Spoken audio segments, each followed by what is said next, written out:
Oh my God, you guys. Oh, first episode of Cartwheels and Banana Peels. Welcome, welcome with the guys. If you guys know anything about me, you know the Cartwheels and Banana Peels. We have been sitting around my virtual kitchen table having girlfriend conversations. And then some of my guy friends and other guys said, hey, wait a minute, what about us? And I said, well, how am I going to do that? And it's a virtual barbecue pit. We're at the barbecue. Kirk has got us going. You can see it. We're all hanging out at his place, just so you know. So we're going to jump in because we are going to have a ball. You have no idea how excited I am because this is going to be different today. So I want to get into this. Who have I got here sitting with me? And then we're going to share some stories. So Ryan, I'm passing the buck to you. Will you please tell everybody who you are and what you do? Of course. So my name is Ryan Holck, and I am a storyteller and marketer who helps businesses, coaches, and consultants to fix their website so that they get more leads and customers. For most people, that starts with figuring out how to tell their story super clear, especially so it works online, and then figuring out how to build them a website that's actually going to get leads. So it's a little bit of storytelling, a little bit of traditional marketing, but it's relationship first. How cool. And you guys can tell why I have Ryan here. Storytelling is my jam. All right, Jesse, your turn. All right, my name is Jesse Blount, but everybody calls me DJ Skoob because I can go really well.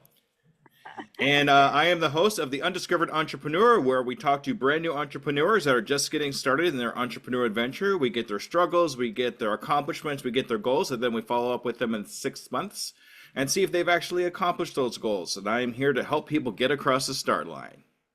I freaking love it. And you did beautiful because there's no way anybody's going to forget the whole Scooby-Doo thing. There's no way. That's right. Okay, Sean. Awesome. I'm the Introverted sales coach. So I help online coaches take selling from dreadful to fun with confidence by learning how to have conversations from the heart. Oh my gosh, I'm so proud of you, Sean. I'm over here bursting in the wings. I'm so proud of Sean. I am. And you guys, I worked with Sean recently, and he's the introverted one. I'm this big extrovert, obviously. And so the fact that I can help an introvert and make it so crystal clear, I'm so happy, so excited. All right, I'm bursting, sorry. Thank you. Kirk. Well, I'm Kirk VonMutius. I'm the head wizard in charge of CYA Productions. I provide technical elements for cool things like concerts, sporting events, theme parks, churches, festivals, really anything. So it's like I've done things like the Super Bowl and MMA fights.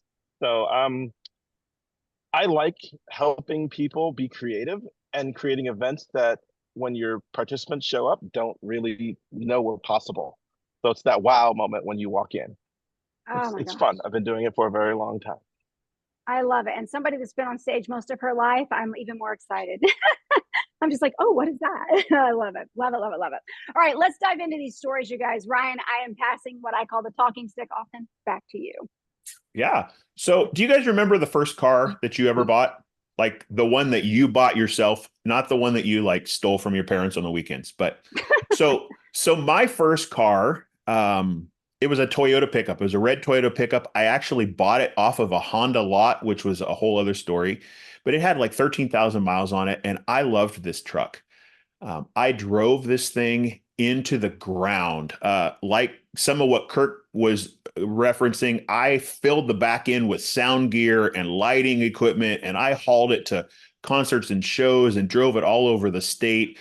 And it was an amazing truck until the day it wasn't. And I was driving down the freeway one day and the speedometer went crazy, like absolutely nuts. It would show 65 and it's down to 0 and it's at 45 and it's at 25 and it's jumping.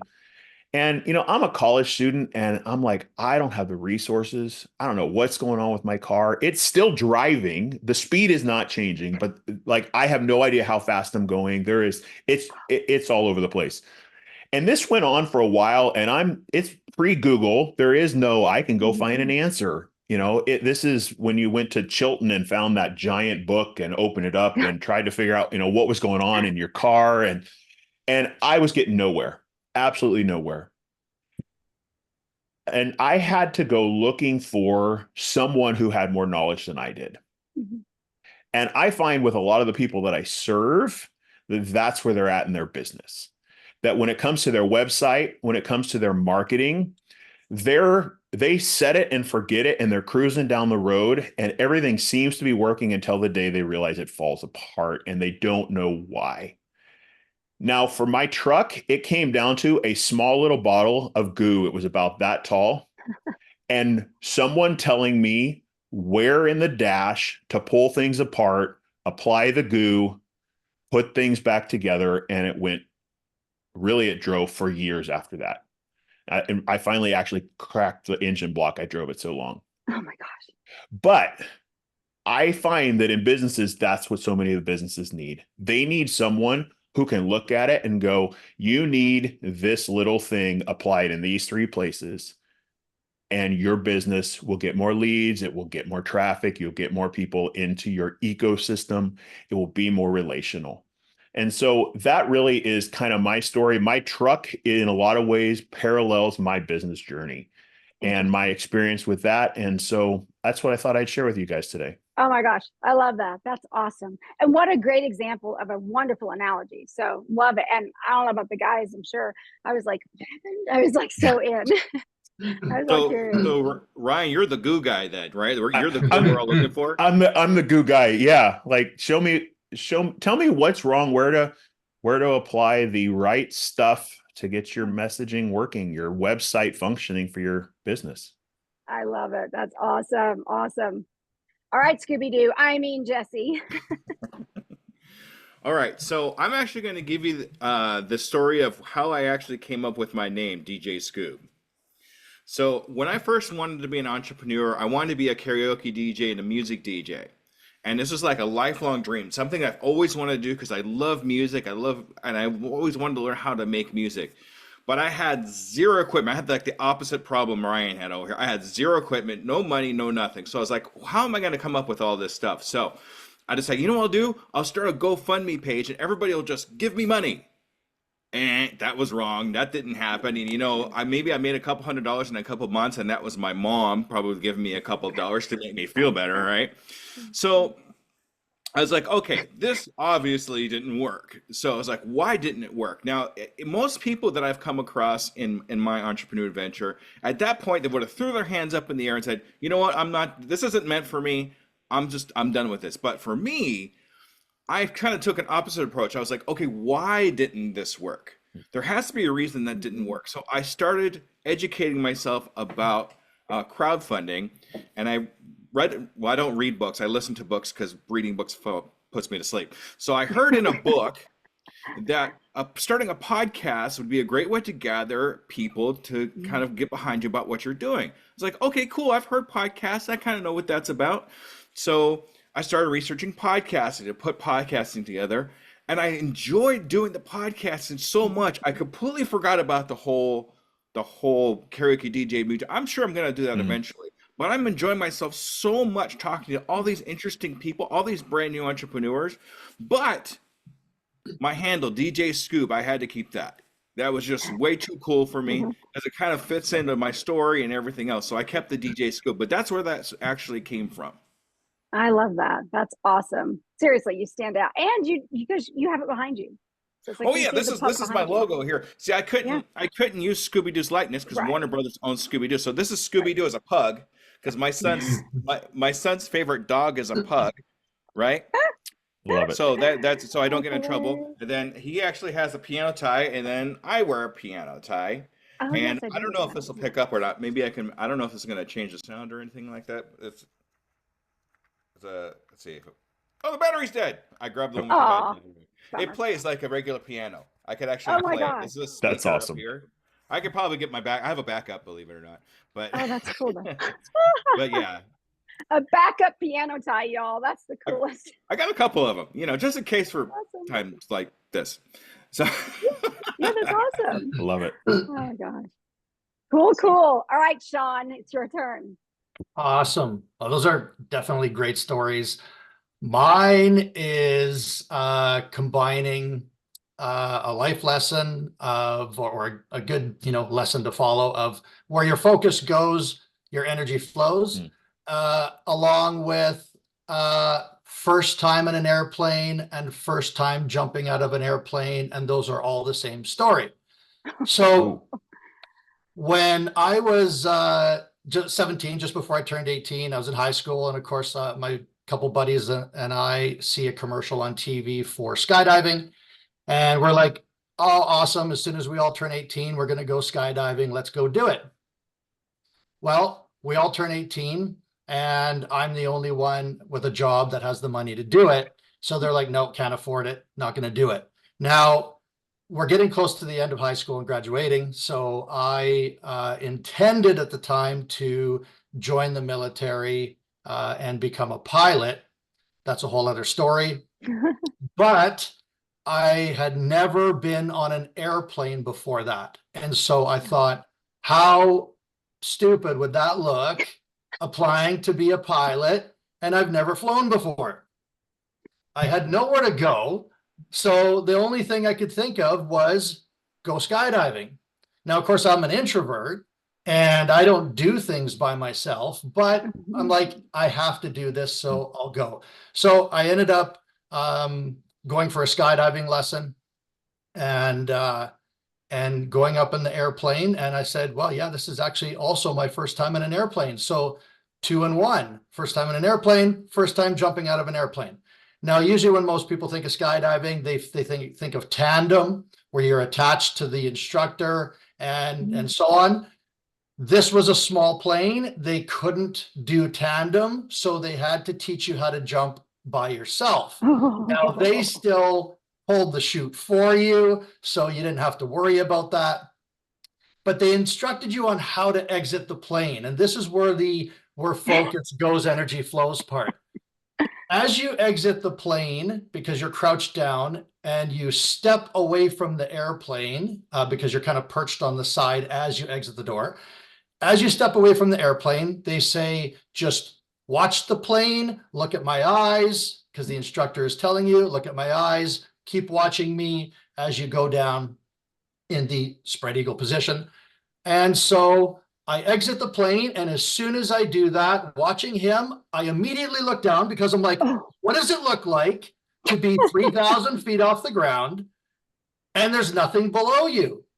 And so the problem with that is, instead of falling this way with your head up, I fell this way with my head down. The parachute is coming out past my feet.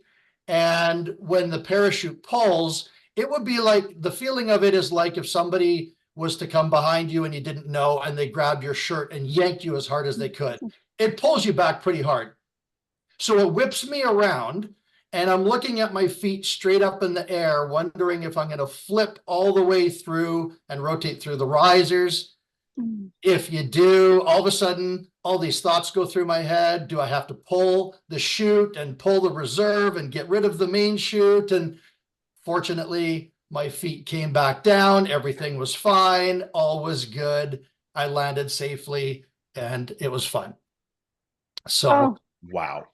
Yeah, it was a great time. Hey, and I don't know about you guys, but speaking of analogies, it's kind of like launching your business for the first time. It really is. You're I'll like, attest wait, to that one 100%. Yeah, you're like, is this good? Oh my God. Yes. Oh my gosh. I was so on the edge of my seat on that one. I was like, I always say I want to go. I keep saying one of these days I'm going to jump out of a plane. One of these days. But I figure I'll wait like another 30 something years. I'll be in my 80s then.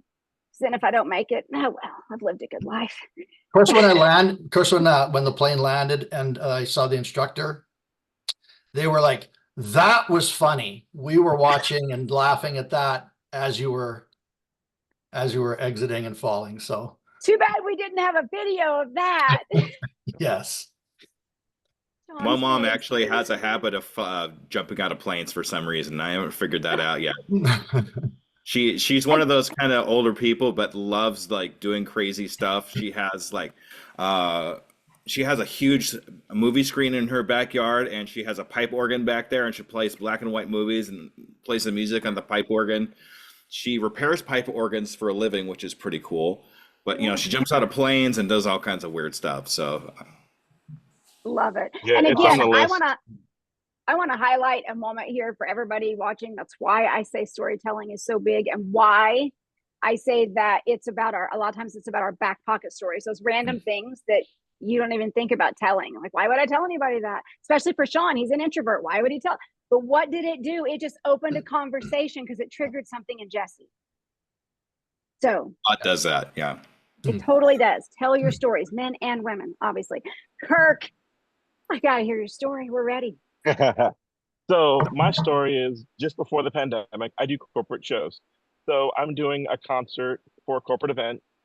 I probably shouldn't tell you who it was with, but doing shows for Katy Perry is fun. So we're doing a show and she's the artist, and we put a stage in the center of the room away from the main stage. And she gets out there and okay, she wants to see what the content is and wants to have a video screen out there. So we then start the process of trying to figure out how to get everything out there. When it's a temporary stage, it goes out and comes back in a matter of minutes. So we didn't want to run cable out there. We didn't want to do all the things. And as in life, I travel with a workbox, my toolbox. I've been doing production for almost 30 years. So over that time, every time something has saved a show or a tool that I've needed, it just gets added to the workbox. So we're working, trying to figure it out. And I'm like, wait a minute. It's easy. I grab my Apple TV and they're like, what are you going to do with that? So I grab the Apple TV, put it on the stage, plug it into the monitor and plug it in. They're like, yeah, but that still doesn't do anything. And then we did a screen share of exact screen she wanted to see. And boom, it worked. She looks down, it's done. She pulls us aside and like, that's the fastest I've ever had a request randomly fulfilled on our show. Doesn't matter if it's corporate or tour, in her entire career. And it all comes down to the fact that I travel with a toolbox for any occasion. So like in my company and what I do, that's what I've learned. Yeah. I started this at a church, where we had no budget. Working in a children's department, we have no budget, but we have to put on a show. So being able to make the random things and tools work for any project is what I do. And I've incorporated that into my business, which CYA Productions, the acronym pretty much covers itself. Cover your assets. Yeah. That's Love it. It was a running joke, and it has become a flourishing business that I love, and I get to do something I enjoy doing every day. How cool is that? I love it. Does anybody smell the analogy? Yeah, where were you going with it, Jesse? Because I had a couple of things in my head, but Well, I mean, think about it though, Kurt. That's an amazing story. I really appreciate that. But I think the one thing that really kind of captures me is that you have a toolbox, and the toolbox saved the day because you find something that works for you, and then you put it in the toolbox. So if that comes up again, you know you have that tool ready to go. And I think that has the same thing to do with as we're going along our entrepreneur adventure, we learn things, we learn different things that we can put in our toolbox. So we know we have that ready in case that comes again, because all we have to do is go whoop, on our Apple TV and there it goes, right? Yeah. Yeah. It's freaking awesome. And I'm over here thinking, oh, go ahead, Kirk. I've trained a lot of people over the years, and one of the big takeaways is they all have a workbox. Because it has come back and saved me so many times. The first thing they do is, okay, let's see what you got. And then we meet with friends that I have seen. It's like, oh, I don't have that new tool. And there's an Amazon buying spree for like the first 15 minutes while we just refresh and see what new things people have added. Make sure you put your affiliate link in there so you get a little something for doing that. Yeah, there you go. I love it because this is such an example as well of being, in that sense, multi-passionate, right? You've done a lot of different things, right? And so cover your assets. But he started off doing stuff at his church, and the next thing you know, he's covering Katy Perry's assets. So it's just awesome. I just love it. Guys, I typically share a story, and here's what I do, because I like improv and being put on the spot. So I wait until I've heard everybody else's stories. I'm like, what am I going to share? The one that stuck with me, kicked off in my head from Ryan asking us about our first car this morning or this afternoon, whenever you're listening to this. My first car, my parents must have been crazy, but it really didn't have a big engine, but it was a Mustang. I was 16 years old, a long time ago. She was cute. I wish I still had her. Unfortunately, and though I'm a good driver and have been now since I was like 17, when I was 16, I lived out in the country. This is a long time ago. It was a gravel road, and you pop up over a hill. I was taking a couple of my girlfriends home. I'd only had my driver's license a couple of weeks. Mind you, I'm a farm girl, so I'd driven tractors and you name it way before driving a car. But so I pop up over that hill. They had just graded that gravel, lost control, put her in the ditch, and I thought, oh, we're okay. It's fine. I got it now. Instead of coming to a complete stop, I pulled her back onto the road thinking at 25 miles or whatever it was at that point, 20 miles an hour would be safe. No. There are no big trees, for one. And my friend in the back, because I'm fishtailing, and she's like, we're going to die. And I'm like, oh, for heaven's sakes, just calm down so I can drive. I'm overcorrecting, doing all the stuff that's wrong, right? And then I ended up on the other side of the road, and I said, guys, we're going to hit this tree. I'm serious, you guys. It's the only tree. Like anything else, I just drove over it. Nah, the one. And I did, and I hit her head on. Thank goodness my friends were fine. I mean, we had big bruises, and one of my friends had some physical therapy on her shoulder, but we were okay. I got out of my car. My friends are alive. They're fine. We're all three standing outside. And I'm standing there at 16 years old going, my car. And steams are rolling. And I noticed my radio still playing. I'm like, okay, we just had a major catastrophe, but it's not all over. My radio's still playing. That's never left me. There's always something that sticks with you, right? So I was thinking as we were relating things to businesses, it's like the same thing. We can crash and burn even in a business when we don't know what we're doing, whether we're new, whether we've done. I've been an entrepreneur since I was 18. So yeah, that's a long 35 plus years. So sometimes we still crash and burn in things though. Sometimes we have to jump out of the plane. We do all kinds of crazy things, but there's always something there. There's that little nugget if you just go back and look. And if you just take a moment to stop and go, and listen, you'll find it. So anyway. Okay, I have to ask what the song was. Do you know I was what just the going to song ask that was? same question. Do Yes. you remember? Oh, hang on. Well, no, but I can tell you it would have been one of two cassettes because I'm that old, right? Not 8 tracks, though. I was going to say, Yes, no, not in my car. My dad's had an 8-track in the truck. I remember that. No, my car. But I had the fancy schmancy one because it would play both sides of the tape, and you'd have to take it in and really tighten it up every once in a while in the house. So it was either the soundtrack from Top Gun, because that was my time frame, right? Or it was the Poison one, the Look What the Cat Dragged In. It was one of those two because I played those cassettes constantly those first couple of weeks in that car. Very good choices. Nice. But I don't know which song it was. That I can't tell you, but good. I'm going to throw it. I'm an analogy guy myself. What does the tree represent? Oh, I don't know. That's the only tree. Think about it though, in your business. What does a tree? Does the tree represent? It's the one tree that you could have ran into, and you ran into it. What does that tree represent in our business? Yeah, and I think everybody could have that, but I automatically said, "Oh, because you need to stop. You're not paying attention. You think you can keep going because I tried to stop." And then I was like, nah, it's fine. I got it. And then universe or whatever said, oh, hell no, you got to stop and take a good listen. So that's where my brain just went, y'all. So I think that's important for all of us. It is. If I were to say anything, that tree was failure. If I were to have that tree represent anything in business, it would be failure. It's the one thing that it could be anywhere around, but it's in front of you. And even though you hit it, your radio was still playing. Right? Your friends were okay. Nobody died. Mm-hmm. Right. So what do we do after we hit failure? We move on. Yes. We learn from it and move on. Yep. And you may have to change vehicles. Yeah, that too. You know what, my mom, I'm like sidetracking. But so the sheriff's deputy, which I knew, this is a small hometown, he slid to a stop. That's how bad the gravel was. So a 16-year-old kid, it's understandable. I screwed up. And my parents, they showed up flying and they slid to a stop. The school bus slid when they slowed down to go past the exit. So, I mean, it was bad gravel, so it's no wonder. But it's so true that we have to pay attention to that. And that one thing. And my mom, we took my dad back to work. And she handed me the keys to her car and said, drive home. get back on the horse, right? And I was like, oh hell.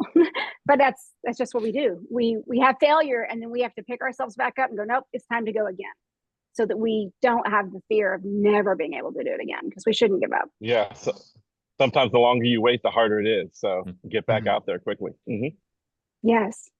You guys, this is awesome. All right, let's go back around. So Ryan, where can people find you? Do you have something to offer to us today? I do. So your best bet is to go to distillyourstory.com, and there is a tab at the top that says resources, and there are 3 different resources there that are all aimed at helping you figure out your story and how to apply it online on your website. Fantastic. As always, guys, the links will be in the show notes. Jesse. Okay, so I got 2 things for you, actually.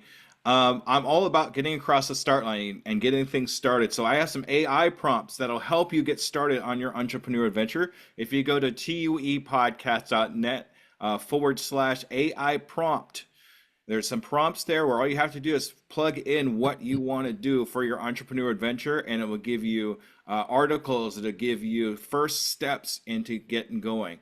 Now, if you would like to get some free courses on different subjects, you can go to tuepodcast.net /discovery, which is a company I am with called The Great Discovery, and they'll give you some free, there are free tools, all kinds of great stuff there that you can get across the start line with.